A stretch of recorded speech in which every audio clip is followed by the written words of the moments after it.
trydydd pwnc, gwasanaethau iechyd a gofal cymdeithasol dirwystr. Yn aml iawn, mae pobl hŷn sy'n ffit yn feddygol i gael ei ryddhau o'r ysbyty yn gorfod aros yn yr ysbyty am nad oes yna becyn gofal cymdeithasol yn ei le. Mae yna nifer yn aros mewn gwlau ysbytau tra cynhelu'r trafodaethau rhwng asiantaethau ynglyn â chyllido pecyn gofal hir dymor. Mae'n eraill yn cael ei ryddhau o'r ysbyty heb wiriadau digonol i wneud yn siŵr y gofalir amdanyn nhw yn eu cartrefi. Ymarfer sydd wedi cynyddu wrth gwrs yn ystod y pandemig. Mi all hyn arwain at broblemau iechyd mwy difrifol yn y tymor hir, a hyd yn oed arwain i bobl gael ei derbyn i'r ysbyty yma reildro heb bod angen hynny. Gwyddom y gall arosiadau hir yn yr ysbyty gael effaith negyddol ar bobl hŷn.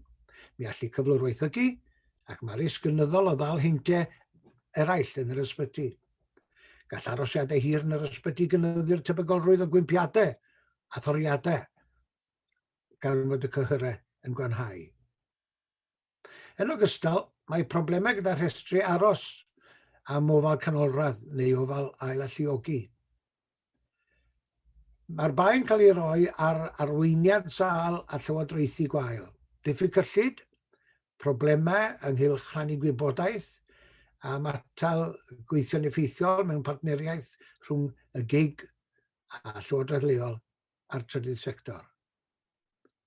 Mi fyddai pobl hŷn sy'n derbyn sawl gwasanaeth yn elwa o gael un cydlynydd gofal a lle weithredu fel pwynt cyswllt cyntaf yn ogystal â chydlennu gwell rhwng y gwasanaethau hyn. Ac felly, mae'n rhaid i Lywodraeth Nesaf Cymru wneud yn siŵr bod strwythurau ar waith i sicrhau bod gwasanaethau iechyd a gofal cymdeithasol yn gallu cael ei darparu'n ddirwystr i bobl hŷn. Bod asiantaethau'n datblygu ffyrdd effeithiol o gyfathrebu a rhannu data i ddarparu gofal integredig. Yn drydydd, gofal cymdeithasol yn cael yr un parch ar gwasanaeth iechyd. Ac yn ola, bod mwy o ffocws ar ddarparu gofal sy'n canolbwyntio ar yr unigolyn.